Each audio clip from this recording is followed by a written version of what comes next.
In fact, requiring that you have to have an explanation of the explanation obviously immediately leads to an infinite regress, because then you would need an explanation of the explanation of the explanation, and so on to infinity, so that nothing could ever be explained and science would be destroyed.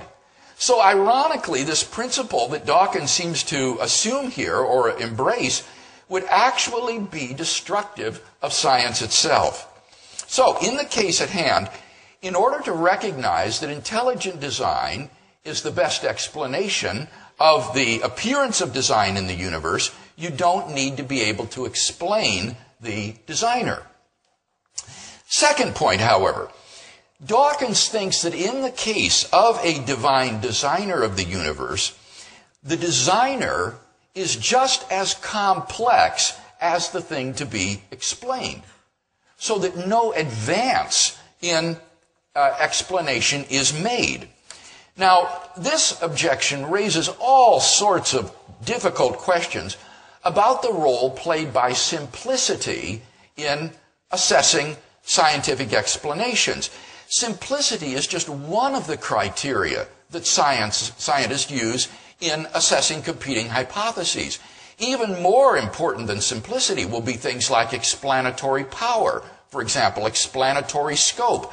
There will also be things like the degree of ad hocness, the degree to which this is contrived or artificial, its plausibility, and so forth.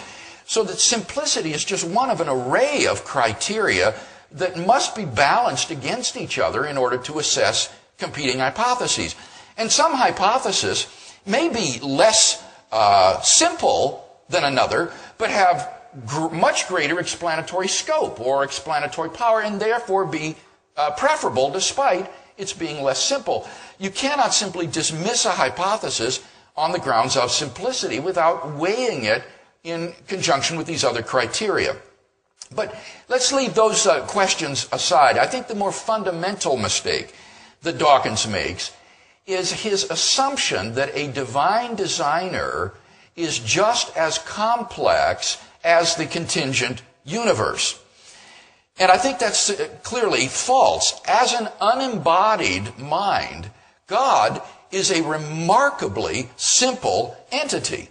As a non-physical entity, a mind is incredibly simple because it has no parts. A mind isn't composed of different parts to be a composition. And as for the salient properties of a mind, things like self-consciousness, rationality, and volition, well, those are essential to a mind. A mind could not lack those properties and still be a mind.